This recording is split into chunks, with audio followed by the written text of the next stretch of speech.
Christ, you don't know the rules? There are certain rules that one must abide by in order to successfully own a Mogwai. For instance, rule number 1, you can't get it wet. Big no-no. Number 2, you can't bring your Mogwai into bright light. Might kill it. And number 3, no matter how hard it begs or cries, never feed it after midnight. Now, I must admit, these rules seem like the opposite set of guidelines for keeping a happy wife, but hey, what do I know? Folks, we can't go another December here at Sloppy Horror without discussing Joe Dante's 1984 holiday horror comedy, Gremlins. The impact of the movie is hard to wrap your head around all these years later. Gizmo is still as popular as ever in 2021, and it's pretty impressive considering we haven't seen a new Gremlins movie in 31 years. In my 32 years of living, I've seen dozens and dozens of horror comedies, and it's rare to find a specimen that is indeed a mashup of the two. Joe Dante is the fucking boss when it comes to horror comedy. Suspenseful and frightening moments with tongue-in-cheek undertones to keep a tense audience cozy in their seats. Just an absolute wizard of blending the two genres. So how exactly did a movie about little scaly creatures destroying a small town's Christmas Eve gross over $212 million at the box office? Come join us while we unwrap this holiday special episode and we break down everything you boys and girls need to know about Gremlins.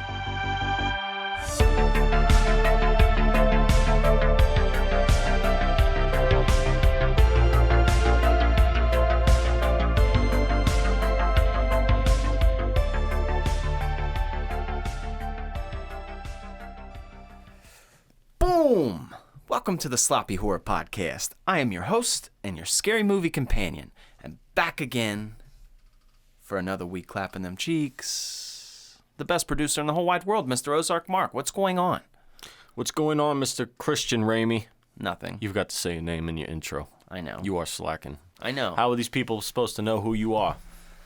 Anyways, ladies and gentlemen, boys and girls, we are through November. It is now December here for the Sloppy Horror Podcast, and we are going to kick it off here in the rehab season still with a movie for you. Again, now this is a very good movie. This is very classic. It's a classic, instant classic, but it's perfect to, kick off December. I see why you picked it here on the list here. So, absolutely. Christian Ramey, get into it right now. Go. Look, dude. Gremlins, first off. Gremlins. Let's first start off by saying we have Steven Spielberg. The Berg. Like if you know movies, you know Steven Spielberg. Then we have Joe Dante. We discussed the little Joe Dante thus far. He gave us The Howling, obviously. Gremlins, which is so cool, man. And then he's had so many cameos. He even had a cameo in Sleepwalkers, the movie we discussed a few weeks ago. He was one of the medical examiners. These are horror legends, and they're all teaming up. And then not to mention, Chris Columbus was the guy who wrote this movie. And if you're unfamiliar with Chris Columbus, you're actually probably really familiar with him because he's had his hands in everything. He was a producer, he was a writer, he was a director. Like, he did the Home Alone movies. He was the director. Pretty sure everybody's seen the fucking Home Alone movies. Those movies are up there. But he's wrote a lot of movies, too, and he's had his hand in a lot of different projects. So these are all legendary people. And don't move right past this year of release, Mark. 1984, right? I think people have to put themselves into 1984. We've talked about this when we did the Elm Street episode. So, let's just, if you were to make a movie and you were trying to be competitive, think about how hard it would be in 1984. You've got Indiana Jones. You've got Beverly Hills Cop. You have Gremlins, Ghostbusters, The Karate Kid, Never-Ending Story. Bro, that's just some of them. That's craziness. That's a lot of fucking bangers to have in 1 year. It's like the dream team of movies right there. Yeah. And it keeps going, dude. There's a few that are slipping my brain, but it's like the debut year of Michael Jordan into the NBA. Oh, Nightmare on Elm Street. Obviously, I think I said that, didn't I? I'm sure you have. Yeah. I'm sure you have. But it was the debut year for Michael Jordan. The first time Prince and Madonna were on the Billboard charts. It was just a fucking wild year for pop culture and for how much it's impacted into today. But when you're watching this, there's a lot of special effects. And movies like these that were just so many practical effects that were just layered with practical effects and people moving puppets and like working hard, like blood, sweat, and tears. If you didn't have that, man, we wouldn't have the movies like we have today. So I still think there's a lot of watchability for this, but I'm going to talk to you as if you have never seen Gremlins before. Oh, are you doing a synopsis now? Yeah. It's the synopsis. So think as if you were in 1984, but this is a pretty straightforward premise. It's a creature feature, whether you believe it or not. Not only, like you said, it is a Christmas movie. I mean, right down to the heart of it. From the open, it's Christmas music, they're decorating. The Gizmo, the lead gremlin that we're all familiar with, the proper name for a gremlin is technically a Magua. And the way that Billy, the main man character, not the Gizmo, not the little character, not the little gremlin, but Billy, okay? He's our main character in this movie. His dad is out Christmas shopping. He's looking for a gift to give his boy. He goes into a random-ass little store. It's like run by this like Asian dude and his son, and it's like he's like an old like Mr. Miyagi type dude, and he's got all kinds of weird artifacts and shit inside of his store. And Billy's dad sees Gizmo, the little gremlin. He's like, I want that. And the store shop owner is like an old wise man. He's like, nope, not selling it, kind of thing. And he's like, dude, I'll give you $200 for it. And the kid was like, yo, Grandpa, you crazy? It's $200. Take it. He's like, no, I can't do it. Comes with great responsibility. Well, the little kid gives the dad the old wink and, the wink and shove there. And he says, meet me outside and I'll give you that damn gremlin. So that's what he does. But before he leaves, he says, look, there's some rules about these gremlins. And all my people know this. But if you haven't, here are the rules. If you are in possession of a Magua, you cannot get him wet, all right? You cannot get him wet. You cannot feed him after midnight, which is a strange rule because, there's a lot of ambiguity there, all right? And they don't like bright sunlight or bright light in general. So you have to avoid these things. And not just for the fear of the death of the gremlin. If you get this gremlin wet, he multiplies. Like little fur balls shoot off of him and they spring off other little gremlins. So you could run into a real problem because it only takes about a drop of water to make like about 4 of these little fuckers pop off of them. So it's pretty fun to see, like especially for special effects and CGI when it does happen. So as you can predict, the rules get broken. Water gets on Gizmo. He multiplies and the whole thing just goes crazy. And all these gremlins take over the town during Christmas time. And it's really fun because Billy's trying to convince the town the whole time and nobody believes him until it's too late. But it's fun because it is a joke the whole time, but there are some real thematic elements. Like it gets really climatic at moments where it's like, okay, like this is kind of branching out of the world of like a 4 or 5-year-old's movie and kind of like into like, okay, this has got some scenes like the mom being alone. There's definitely some frightening scenes. And it's I don't even know if there are people who haven't seen Gremlins, weirdly enough. It's such a popular movie. It's so popular and been out for so long. It's just got a huge impact. Like the word gizmo, the word gremlin, like those words. Like that's in the lexicon of the language of America. Like people know it. And out of America. People know the Grims. People know the Grims, man. The Gremlins, like you said, who doesn't know? The only people who won't know who Gremlins are younger generation. And that's still, what I can though, think bro, of. like, even if I think they know. Like, I think most they know. of them do. I say about 50% of the younger generation knows who the Gremlins are. Everybody wanted a fucking gremlin when we were younger. That's why the damn Furbies came out. Yeah, they inspired the Furbies, for sure. Those goddamn Furbies. Ooh, Furby. Those fucking Shut up! You're like putting hats on him and shit so he doesn't wake up. Oh, man. Whoever invented the Furby. You're like, hey, it snores? You're like, I'm going to throw this thing in the fucking dryer. Yeah, those things were nuts when they came out. They were, dude. They were nuts. You know what's really funny, Mark? I don't know if you saw this meme or this little picture online, but it showed like a divorce in 1999. It was a divorce hearing, and it had these two people on the ground, these spouses separating their their different properties, and they were splitting up their Beanie Babies, and there was like hundreds on the floor. It was like the most 1999 photo ever. That was another thing, dude. Beanie Babies. Like some of the things that are like they're pointless, and they get so popular. The best example ever was a Pet Rock. Oh yeah, the guy made millions. The guy made millions off of rocks. He went to his backyard and put it in a cage and sold it for like $10. Yeah, now that's some good shit. Now that's a lot of fun, and it cracks me up. I don't know. You and I are definitely fans of comedy, so we lean into the comedy when it's there in the moments, and I think you and I laugh at moments we're not supposed to laugh at. I don't... No, that's a fact. Mm-hmm. That's a fact. It's just a coping mechanism, and that's just how we get down. If you're in for a good laugh, some Christmas cheer, a little bit of fear, because the great part about these Gremlins are...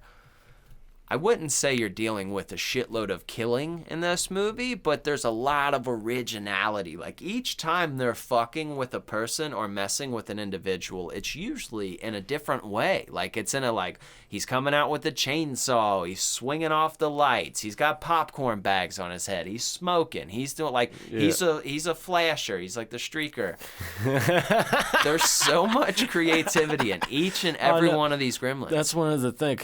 I don't know whoever was in charge of figuring out what each gremlin is doing, dude, you would have the time of your life figuring out. Especially the bar scene. Where were we at in it? Why weren't we? Let's have this one just swing around on the fan the entire time. The noises are some of the funniest part about these Gremlins too, because they're always in unison, like they're all just like little assholes. Their laugh is the best. And they shake when they do something funny. Yeah, they're fucking crazy, dude. The one thing I love about the Gremlins too is their troll energy. They just want to have fun, man. They're not really out trying to kill you, but maybe some are.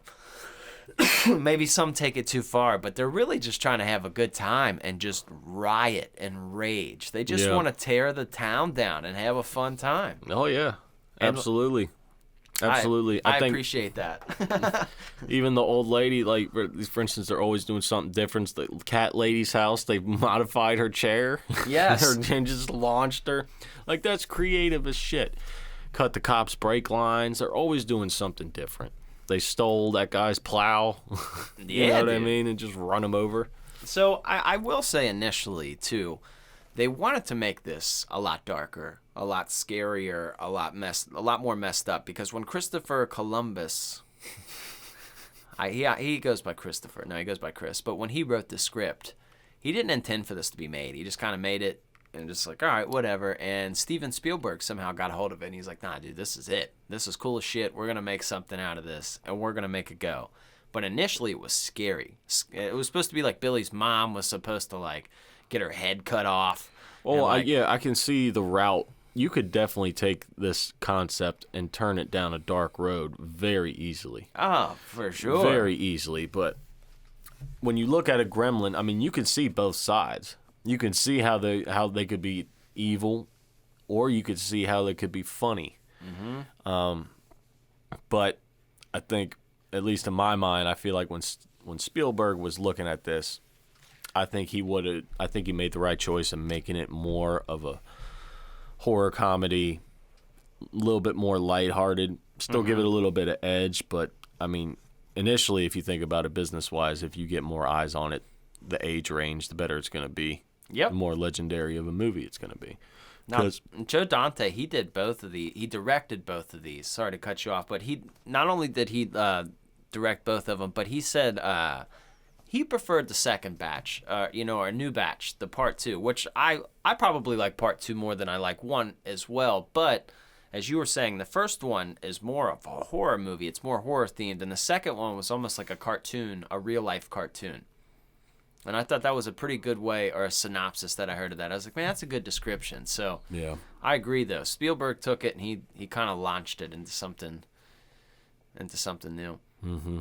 Mm-hmm. Absolutely. Mm-hmm. I like it.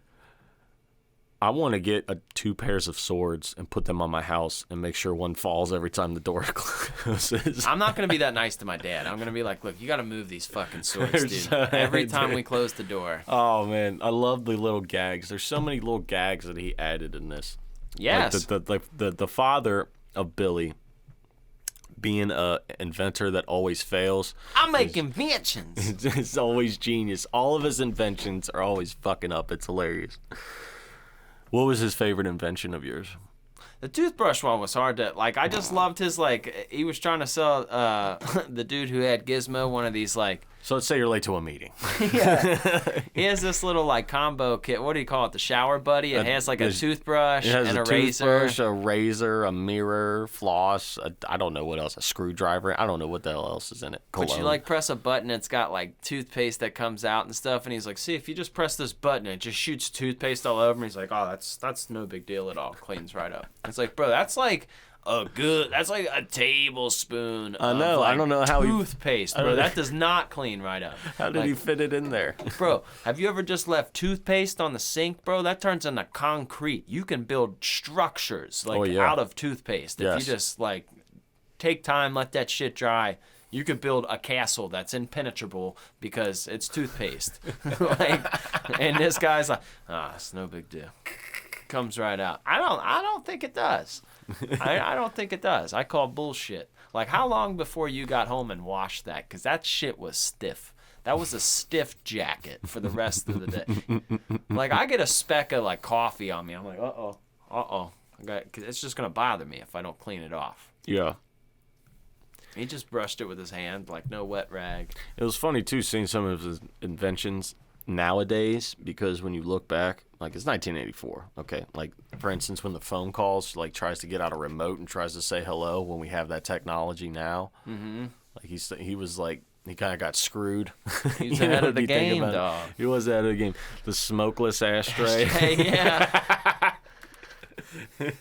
And they did make those, too. You know those little ones you have for the car? Like the little black ones? Mm-hmm. And you drop them in there? Yep. I make I remember getting smokeless cigarettes when I was still in high school. Mm-hmm. Not the e-cigs. Like, they were like smokeless cigarettes, which I don't know how they worked. I guess it was the early stage of the e-cigarettes. I'm not sure.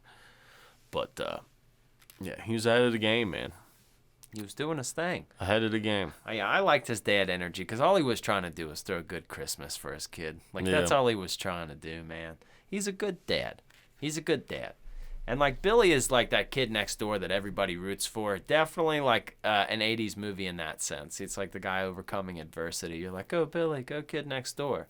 And his girlfriend, Phoebe Cates, dude, fucking so hot. Phoebe Cates is like one of the hottest girls ever in the world when it comes to, like, especially when we're talking the 80s, bro. She was smoke show and a half. Mm-hmm. Like, you remember Fast Times at Ridgemont High, where she popped out in the swimsuit and she, the boob. Mm-hmm. Yeah. Mm-hmm. I remember. Many tissues have been used by the youths in that scene. And then she found dude jacking off in that scene. You know, she broke in. He's like, none of anybody believe in knocking anymore. Like, can we just do that movie? It's not a horror movie, but, like, we'll rate it as a horror movie. Like, The Fast Times is a great movie. Of course. But Judge Reinhold's in this, too. I mean, he was in it for a part, too. So yeah. It's weird how all these people kind of tie in. You got the Corey Feldman, man. Him popping out of nowhere. I know you can't have an 80s movie without him. I actually really liked him because he was so young in this where it was like he wasn't as cringy yet. Like, he was still pretty young. He had, he's a couple of years before the Goonies. Yeah, and he had like a I don't know, dude. He just had this little like with Gizmo. Like, I don't know if you like like a boy with his dog. Mm-hmm. You know, you see a young kid out in the yard with his dog, and you're like, all right, a boy and a dog. That's like a friendship bond. He was hanging out with Gizmo. He had like that bond. You're like, okay, I believed it. Like, it wasn't not believable. Because that is something crazy, man. Like a young kid and his dog, like, you know, you're like, all right, them two, man, that dog will kill you if you try to get near that boy. Like, even my kids, if I'm wrestling around with my kids or whatever, dude, my dogs go ape shit. They always do. They freak out. Like, they do not like that at all. You're like, will you guys shut up? We're playing. Like, just like, fucking chill. Do they do that when you bang? We don't let them in the room. We don't let them in there. No. Because they can't. Because they'll be like, you know, they're touching dogs. They need to be touching you at all times. I see. Yeah, I get that. Those are my dogs are like that too. So, neat another surveillance. character in this movie I related to, I guess, was the old lady. What's her name? I forget her name. Mrs. She's like an old lady landlord. She's pissed off. She's What a is neighbor. their last name? Or what? Yeah, what was her last name? I don't know, but she's not in the movie for very long. That's probably why it's pretty forgettable. But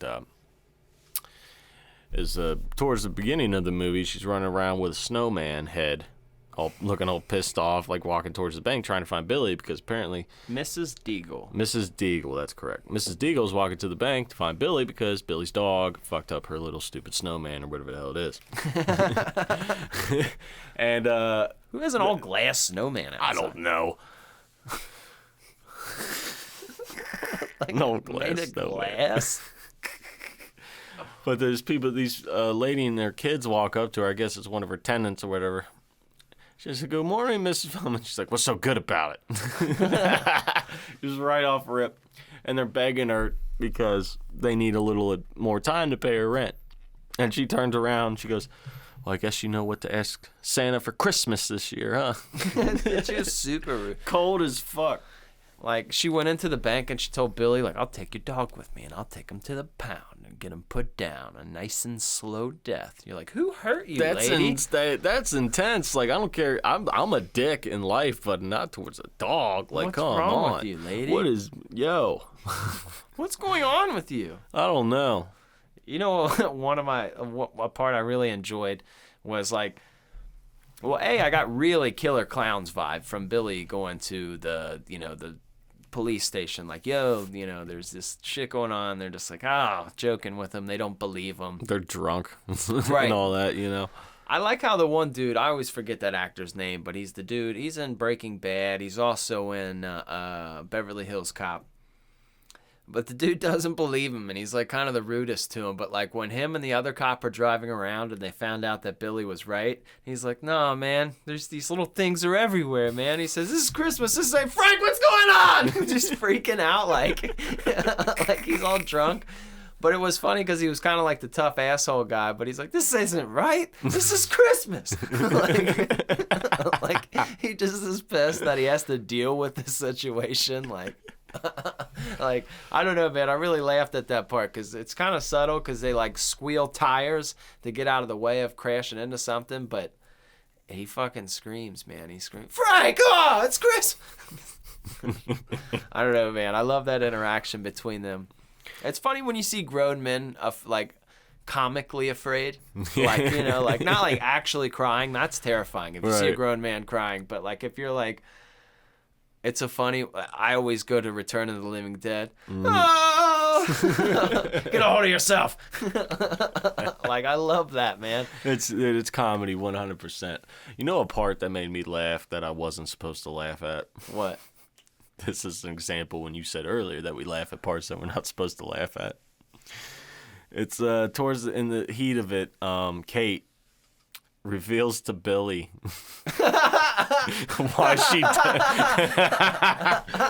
why she doesn't like Christmas. It is so funny. There were other people that have said that too. Okay, good. 'Cause I'm glad I'm not the only one because, so if you don't know what it is, I'll tell you.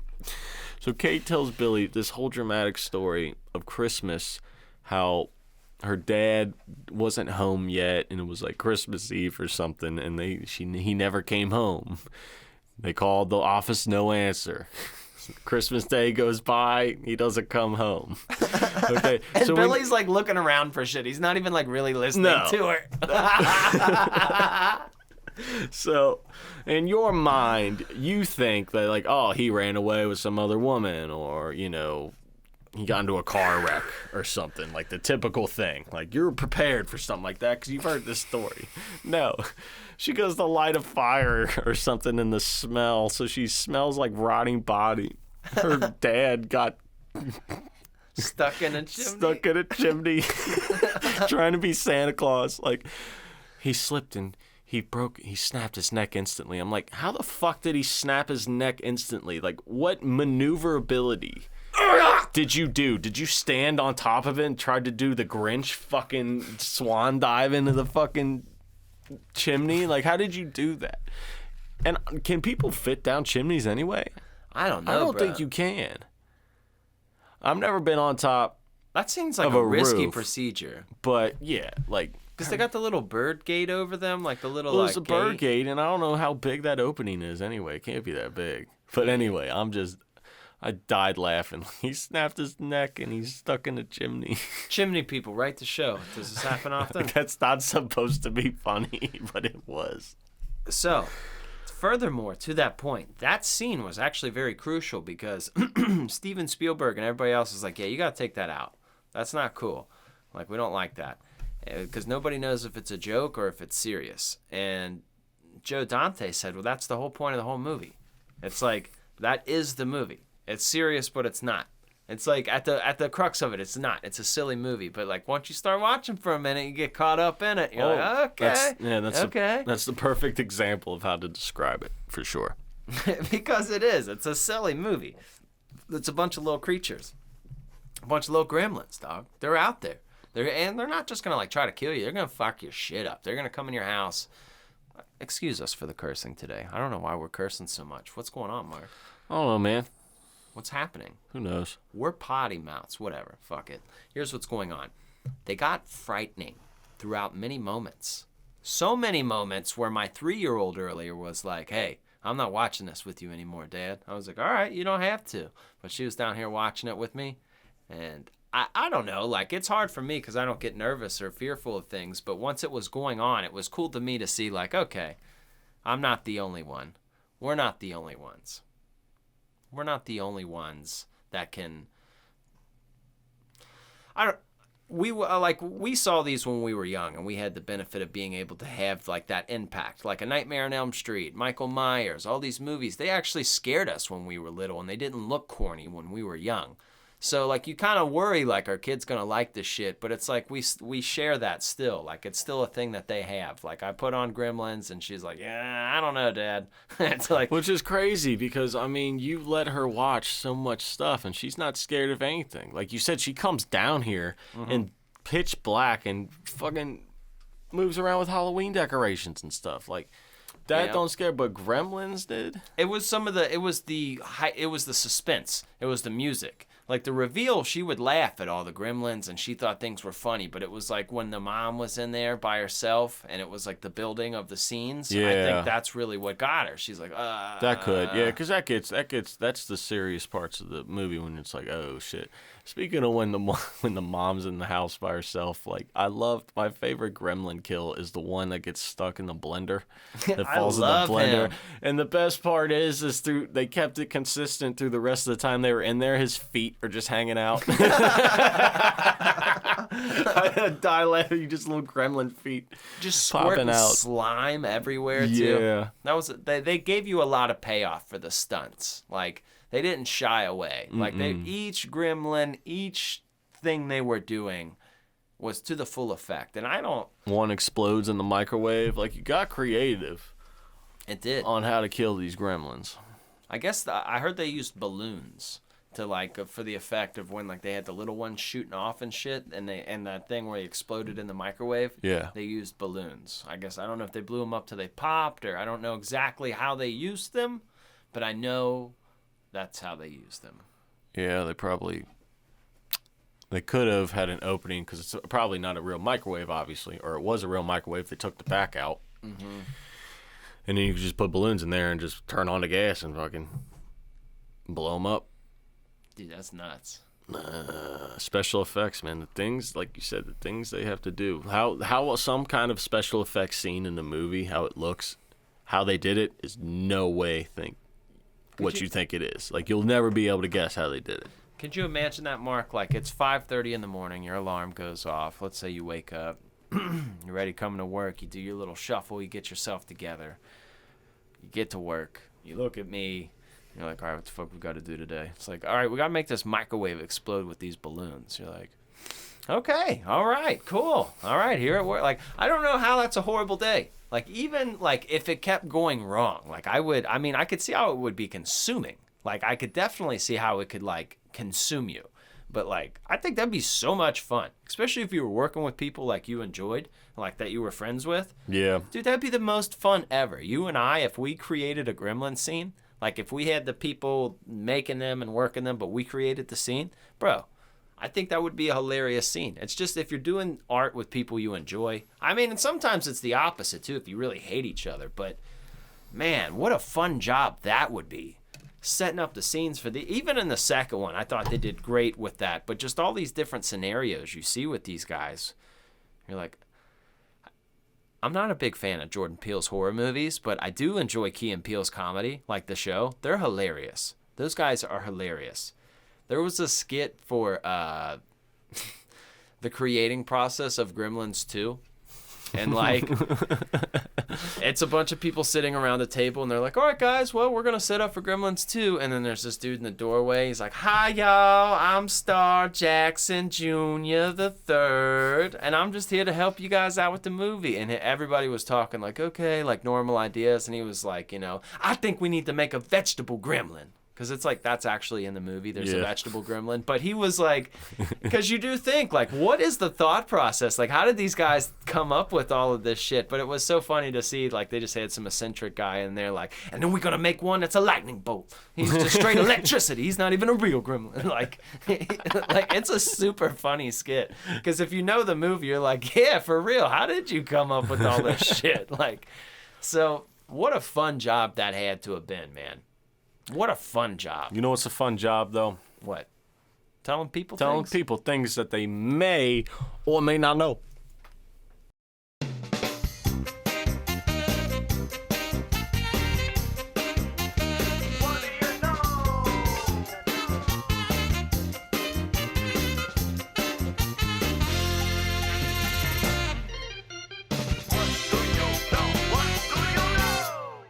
Hello there.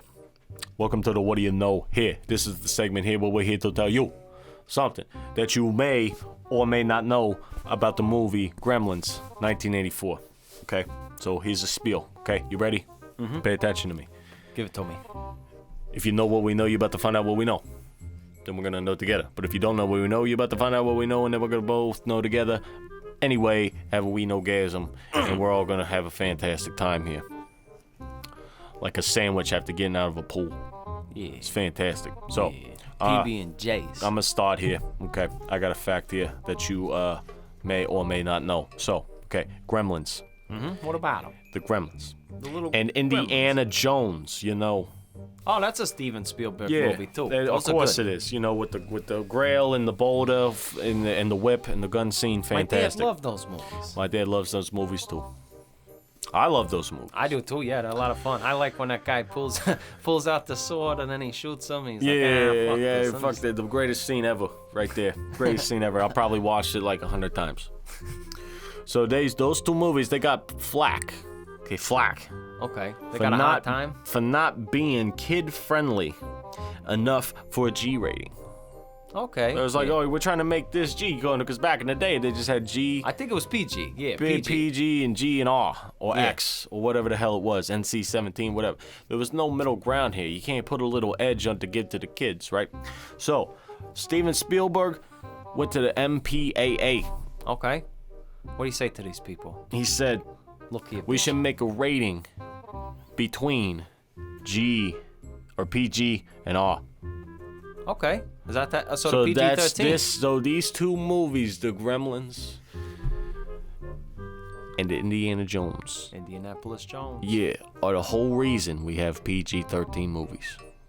Wow. What do you know? I think that's appropriate, Mark. Because it's very good because, now you can see boobies. Yeah. Or you can say fuck one time and still have your kids there. Yeah. I like that because, you give out a nice little rating for the children. Sure. A parental guide. But also, it is a topic of discussion because all these movies came out at different times. So most of the times we do talk about why did they get this rating? How do these ratings work? So that's cool. That's an answer to a question we had weeks ago to how do some of these ratings work. And we didn't even know we'd find it. I know. That's why I got facts here for you. What do you got? What do I got? You know something here? Yeah. I got a couple little facts for you. Okay?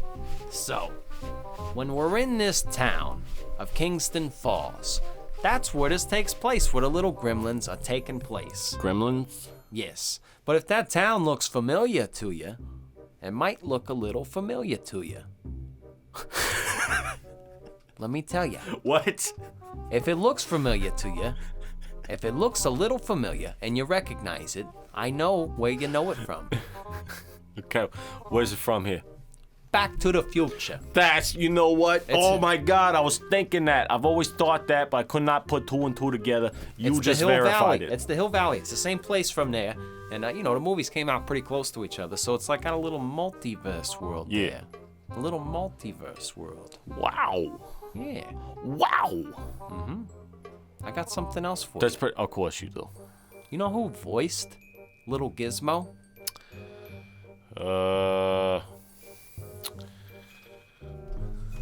No. Howie Mandel. Howie Mandel did it. Yeah, he did. And what's kind The of Deal or No Deal guy. Yeah, and then he had Bobby's World. He was also the monster from Little Monsters. He was the blue guy. He was under the bed. You remember that? Yeah. That was a fun movie. I liked that one a lot. Monsters. Monsters. So that's just, so all those little those kind of noises that you heard from Gizmo. That was Howie Mandel. That's Now, so fucking weird that Howie Mandel did gremlin noises. I know. How much did you make for doing that? I don't know. I'll do that right now. I'm not very good at it. We can try. We can get good at it if it pays well. I guess so. That's Buy a quite a whole lot fact there. See, I buy a didn't whole know lot that. of sandwiches. I didn't know that. That's fantastic. I am full of knowledge here. I don't know what to do with myself now. I feel so smart. Yes, I do. So, is that all you know? I do. Yeah, I think that's it. Okay, I think that's it. I only had one fact, so I'm not very smart this time. But you got two facts. That's fine. But now you know more about the Gremlins. Yeah, that's something you can know. Put it Whoa. in your pocket. What do you do? Whoa. Mark. Yes. We need to talk about the elephant in the room. One of these rules here. Uh-huh. Can't eat after midnight. What time can you start eating again? Does the sun have to be out? Does it have to be completely out? Does it What- have to, is it like between 12 and 12 you can eat? What time zone does it apply to? Exactly. And then also, what if he's in a plane?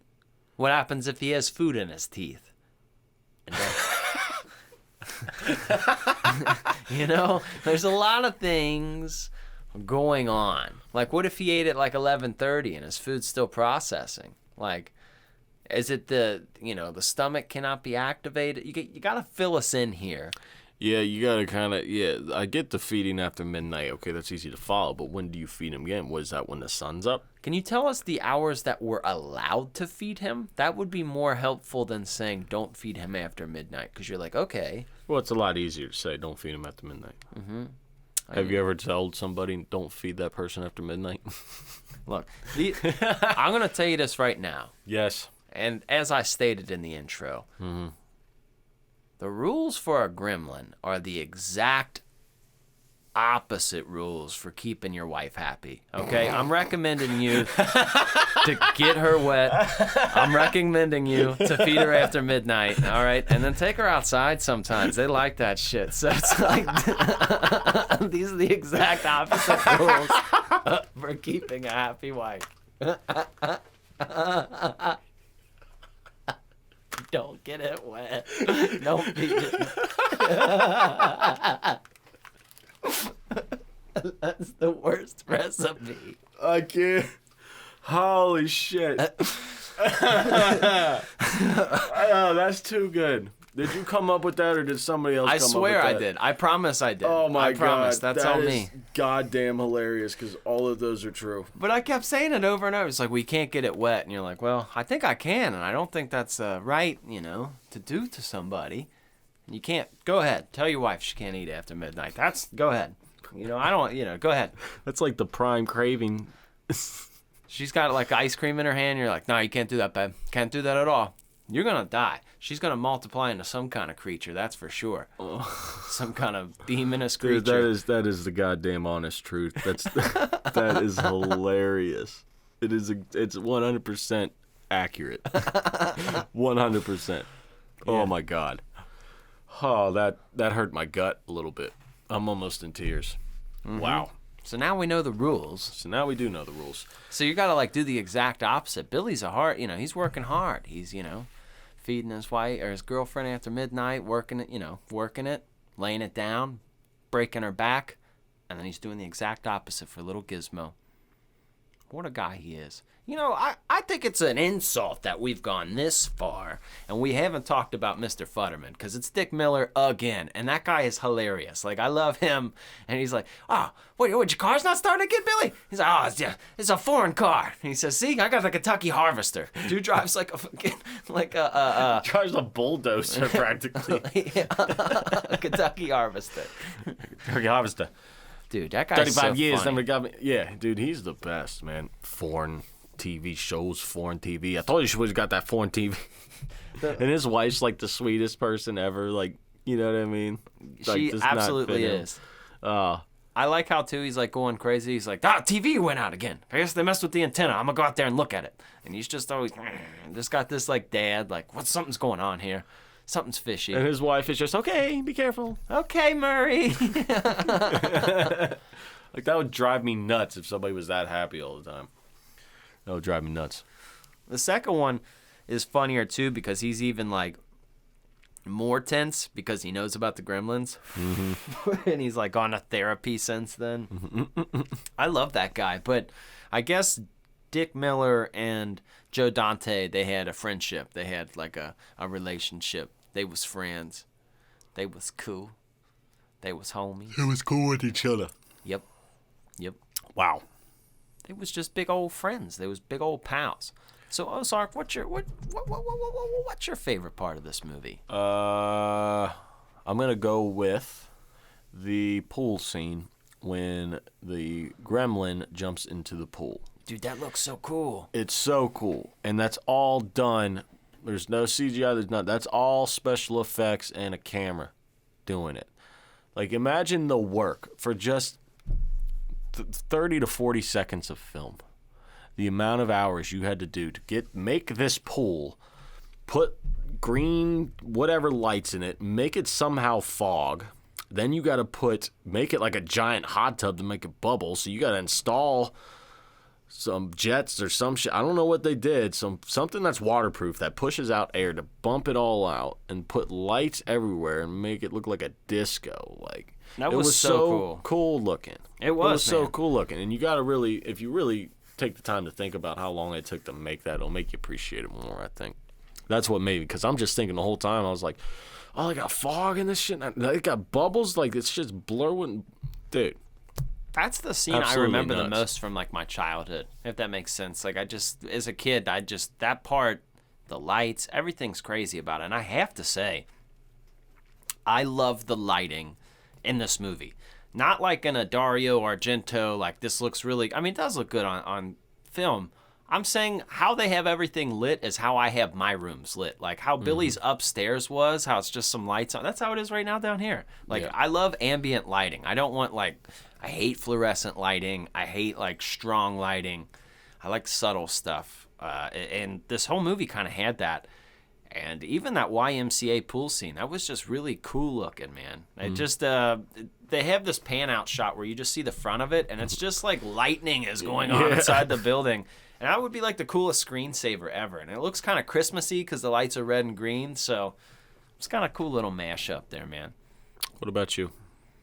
So if I had to say my favorite part would be that scene with Mrs. Deagle when her chair. So you guys know those chairs that the old people have hooked up to the side of the wall going up the stairs, like the chair stairs. And like Mark had said, they like hot wired it. So this thing just launches. She sits on it. Well, first she hears people outside. She thinks they're carolers, and she opens up the door and sees it's the Gremlins, which is a super funny part because they're like, Carolyn. dude, they're so. All of them are different. They all have different facial expressions, but she gets freaked out, runs inside, and gets on her chair to go upstairs. Well, this thing launches, bro, and she shoots out a fucking window, and it's like not at slow speed. Like, this old woman is launched out of a third-story window onto the sidewalk, and that's when those two cops that we were talking about pull up, and they're like, "That's Mrs. Deagle." like, these things are real. This is Christmas. Yeah, that whole scene is hilarious. She just launches out the window. Like, you expect her to get like messed up, but not thrown out of the window. You're like, okay. Rocket launched out of the window. That's a lot of fun for me. I'm trying to think of anything else that really sticks out as some of my favorites.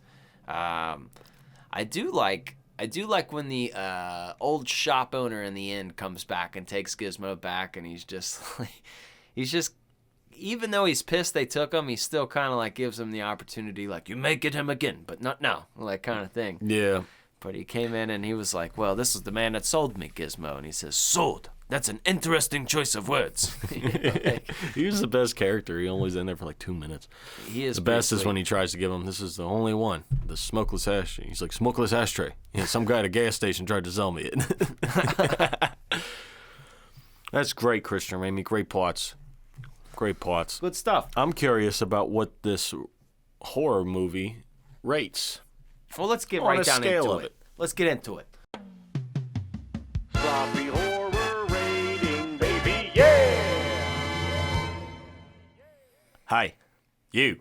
Welcome to the Sloppy Horror Podcast rating. This is a little system of a rating we got here for this horror movie. Okay, we're gonna rate it as a horror movie. Okay, not a movie in general, just a horror movie. So if you don't like the rating, well, keep in mind that it's for horror movies. Okay, now we're gonna do this on a series of 4 categories. All right, 3 of the categories are worth 3 points. The last category is worth 1 point for a total of. That's 10 points altogether, boss man. That's 10. That's 5 and 5. It's 10. Okay, so let's go on to the first category here in the Sloppy Horror Podcast rating, and that is casting. This is a very strong subject for the Gremlins. It works well for everyone. I think they did a great job. There was other roles considered for the role of Billy, some bigger names, and they went with Zach Galligan because she had a great relationship with Phoebe Cates. They worked well together. Everyone gelled well together. I'm giving this a 3 out of 3. There's actual acting in this. This isn't campy. This isn't there are parts of the movie that are funny and that are comical, but the acting is pretty straightforward and serious. There's nobody where you're like, dude, what the hell? Yeah, even though it's 80s and it's cheesy at some points, you can tell some of the acting is cheesy, but you believe you get caught up in it. You get sucked into this movie because of the acting, I believe so. Yes. So that's very good. So that's 3 out of 10 so far here after 1 category. We're going to the second category here in the Sloppy Horror Podcast rating, and that is kills. So we don't really have any, Mark. Well, we have some gremlin kills. Yes, we have gremlin kills. No human kills. No human kills. For the amount of work that went into these gremlin kills, it has to get a point for sure. But I'm contemplating the half a point because it did a lot of work, and it does. When that last gremlin goes out, that's a pretty intense scene. He's melting, and then like you said, there's a blender gremlin. There's a blender gremlin. There's a microwave gremlin. An entire movie theater of them blows up. Yes. So I think it's 1 just for the effort of it. Yes. I think it should be a 1 because you have some kind of kills. Form of a kill. We're not just talking about people kills. We're just talking about kills in general. There's 3 or 4 of them in there. That gets a point. Yeah, that warrants 1 point. So I like that answer. And when 1 it point. happens, it emphasizes that it happens. There aren't many, but when it does happen. Yeah, it shows you. It's right up in front and center. Yeah. And you could tell they spent a lot of money on that shit. Yeah, especially for a movie like this. So that's 1 point there. Another little tidbit. I guess they check people's security. Security was real tight on this movie. Every night when the actors left, they checked their bags in the trunk of their cars to make sure they weren't taking any of the gremlins. I would have taken a gremlin, that's for sure. Oh, hell yeah. I definitely would have taken a gremlin. Okay, so that is 4 out of 10 here after 2 categories. We're going on to the 3 and final point category, which is fear. Thought a lot about this one, too. thought a lot about this one too, because obviously I was going to make it a half a point initially because there's so many comedy elements to it. But being with my 3-year-old and watching her leave the room, and she's a person who likes spooky, I'm going to give it 1 point. I'm going to give it a solid point because it does do a good job at scene building. Now, I do think you have to be a pretty, one of those people that scares easily. But there are parts in this movie where it's kind of building, and I could definitely see somebody's mom being like, or kids young enough, it could be kind of frightening for them. So not going to catch everybody, but definitely enough to get a 1. Yeah, it's enough to get a 1, especially if you're looking back at when it came out in 1984. You know, some people aren't used to this kind of stuff. It's definitely the young people are going to be scared of this if there's going to be fear. Mm-hmm. And, you know, it's hard to say now because you're not a kid, so you don't know anymore. I know. Like, it was my daughter gave me a perfect little, representation. I'm sure there's stuff you were scared of that's ridiculous when you were a kid. You know, you just never know what it's going to be. But it's enough to where it would freak kids out. Mm-hmm. So that deserves a point in itself. So that is 5 out of 10 here. After tree categories, we're moving on to the final 1-point category. Do we fucks with this movie for a half a point each? I'm going to ask you, Mr. Christian Ramey, your scary movie companion, Sloppy Horror Podcast host. Do you fuck with Gremlins 1984? Thumbs up. That's a big thumbs up. That's a big thumbs up. And to you, Ozark? Who doesn't fuck with Gremlins? I fuck with Gremlins. Gremlins are the best, man. So that is 6 out of 10. For a horror movie. Because if you're asking me straight up, like, I would say Gremlins is a 10 out of 10 movie. Sure. But if you're asking as a horror movie, it's a 6 out of 10. Right, because if you're looking for a scary movie to watch, this would be 6 out of 10. Which that makes perfect sense, so I hope you guys understand that. Mm-hmm. Mm-hmm. They should. So that's a good rating, man. I like that, man. That's good stuff there. It's great stuff. This is such a large, impactful movie, and I feel like we're just casually brushing into it, but for the impact that it's had, for how big it is, dude, that's insane. And I have oodles of facts. It's so hard to even lay it out, but Steven Spielberg's Amblin Productions. It's that at the beginning of the movies, you know how they always have the little production company. There's either that little boy sitting on the moon or whatever, or they have those weird production companies. Yeah. Well, he's got the one where it's got E.T. on the bike. This was the first movie to use that little thing. What? Yep. So that's a nice little tidbit for That's fucking phenomenal. I didn't know that, man. Mm-hmm. Talk about education. So next time you see that, in a fun way, you'll be like, oh, that got that from the Grims. The Grims. I can't wait to do Gremlins 2 at some point. Oh, sure. I love that movie. Oh, we have plenty of time. Mm-hmm. The rest of our lives, we'll do it when we're 80. Gremlins 2. I remember seeing Gremlins. I was a little gremlin myself.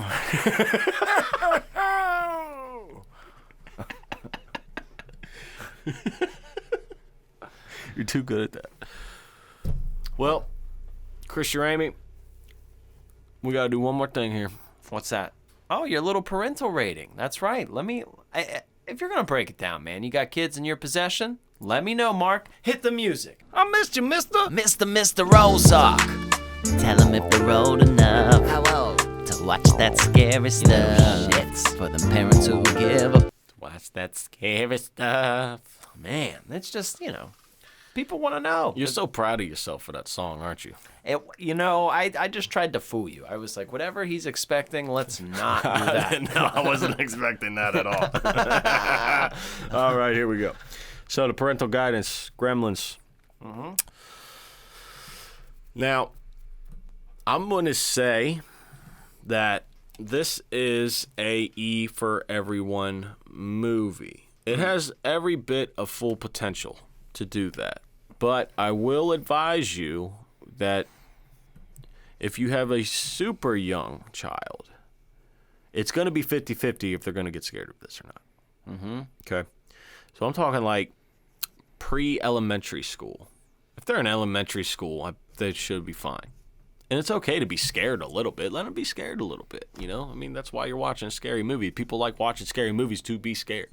Kids love horror. But, yeah. That's why horror movies are successful. Exactly. We love them as kids. This isn't going to fuck up anyone's life or sleep, I don't think. But it might. I don't know. But I think anybody can watch this movie, maybe get a little scared for the select few and still enjoy it. So we need an age number, an exact number. Oh, you need an exact number. Mm-hmm. Is this a 5 and above? Yeah, let's go 5 and above. Okay, I like that. 5 and above, whenever you start elementary school, whatever it is. Mm-hmm. Okay, 5 and above for Gremlins. That's a nice little rating, boys and girls. So now, if you've never seen it, you could know what to show your little kiddos or when they can watch it. That's a lot of education. You little Cheetos. You little shits. Wow. You know what, Christian Ramey? What? This has been a great episode once again. It usually is. But we're going down the home stretch here. Okay. We're running out of time. Okay. Now, I wish I could stay longer. I wish I could, but we only have an hour to talk with you boys and girls, unfortunately. So, Christian Ramey, you have anything, final words of the Christian Ramey for the people here? As these little last pieces of grains of sand fall down the timer, I would like to say thank you for each and every one of you guys who support us, listen to the show, check us out. Make sure that if you have any buddies, pals, friends that are into horror movies, make sure you send them our way. That's the biggest help that we could really have, is having people listen to the show. Big things coming for this next year, so keep your ear to the track as far as conventions, as far as our website, as far as promotions, all kinds of stuff. So we'll be here. You just keep listening like you guys already are. And make sure, if you haven't yet, to get into the Sloppy Talk Discord, okay? So you can talk scary movies with fellow people who like scary movies, or whatever the hell you guys talk about in there. You know, I don't know what a parental guidance would be for that. So that's there. So if you want to join the Discord, you can message Christian Ramey on the TikTok. Don't forget to go to the TikTok. Christian Ramey's making great horror movie recommendations and all kinds of stuff. You get a preview of the episode.